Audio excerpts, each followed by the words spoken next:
Bonjour à tous, bonjour Doc. Hier soir, j'ai vu un épisode d'une super série médicale où un médecin sauvait son patient en lui plantant un stylo bic dans la gorge. Oui, Oscar, je vois. Tu veux probablement parler de l'intubation. On va devoir reprendre quand même les bases, car l'utilisation d'un stylo est plus que rare.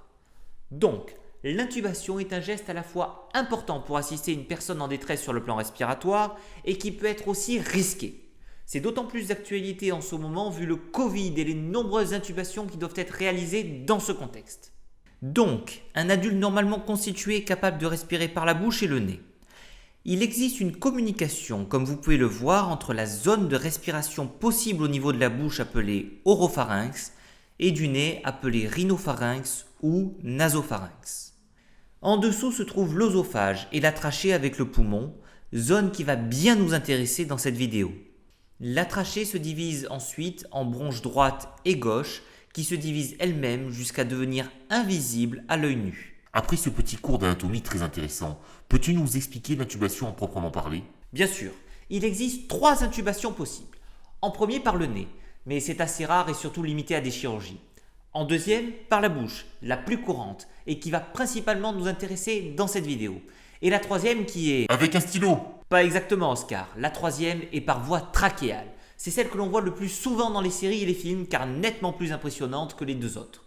Et avant que tu me coupes encore la parole, le bic planté dans le cou par un chirurgien, eh bien, c'est une intubation trachéale. Mais on préférera des instruments stériles à un vieux stylo. C'est nettement moins spectaculaire mais beaucoup plus hygiénique. Je crois que tu viens d'enlever tout le côté sensationnel de la vidéo là. Tu le sais bien pourtant, l'intérêt de cette vidéo et de cette chaîne est justement d'éviter les clichés que l'on voit dans nos séries préférées. Alors, l'intubation normale, celle qui est habituelle dans un contexte non urgent ou d'urgence relative, est presque tout le temps celle faite par voie orale. Déjà, il faut administrer plusieurs médicaments puissants.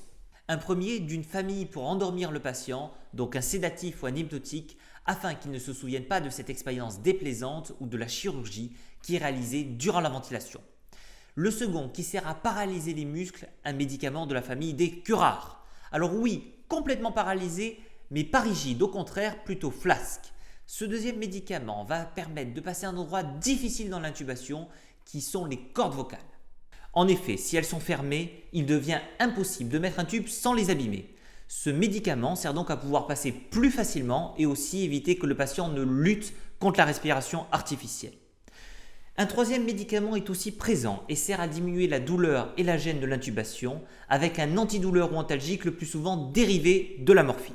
Enfin, lors de l'intubation, le tube va descendre jusqu'à la trachée pour permettre aux deux poumons de bien ventiler et de continuer à jouer leur rôle de récupérateur d'oxygène afin de le mettre dans la circulation sanguine. C'est quand même nettement plus complexe que dans ma série médicale. Et c'est pas fini. Une fois que le tube est en place, il est important de bien supplémenter au rôle des poumons. Pour cela, il existe différents réglages très fins et spécifiques adaptés à chaque patient en fonction de leur comorbidité et de leur contexte global. En effet, selon les médicaments qui sont utilisés, il est possible de remplacer complètement les poumons en déclenchant des respirations. On peut alors contrôler leur volume, leur fréquence et beaucoup d'autres paramètres. Ou sinon, cela ne peut être qu'une aide après un début de déclenchement du patient lui-même. Bon, ça y est, tout est en place. Maintenant, le patient va mieux. Comment enlève-t-on tout ce matériel? Tu veux donc parler de l'extubation. Après une durée plus ou moins longue d'intubation, l'extubation est un moment qui est de nouveau à risque. C'est pour cela que dès que l'on prépare une extubation, il faut se tenir prêt à intuber de nouveau si une complication survient ou si le patient ne parvient pas à respirer suffisamment seul. Je te rassure, le plus souvent, lors de l'extubation, le patient est conscient et reprend une respiration spontanée. Je me suis laissé entendre dire qu'il y avait pas mal d'intubations à cause du Covid. En effet, pour le Covid, après avoir aidé à mieux respirer en donnant de plus en plus d'oxygène sans intubation, il devient parfois nécessaire d'y avoir recours. L'intubation dans le Covid n'est malheureusement pas une solution miracle et elle sert à essayer de passer le cap. Elle se déroule comme nous en avons parlé précédemment, avec des spécificités techniques propres pour les paramètres de la ventilation. Mon très cher Oscar, nous avons fait le tour du sujet. As-tu une dernière chose à dire à notre communauté YouTube ? Oui, que désormais je ne verrai plus mes séries médicales de la même façon. Ce n'est pas ce qui est marqué dans le script, Oscar. Lis donc le prompteur. Ah oui, pardon. Allez, je lance le clip de fin de la vidéo. A plus. Merci à tous et à toutes d'avoir regardé la vidéo. Abonnez-vous, likez, partagez notre chaîne. Et je répondrai personnellement à tous ceux et celles qui mettront un petit commentaire. À la prochaine.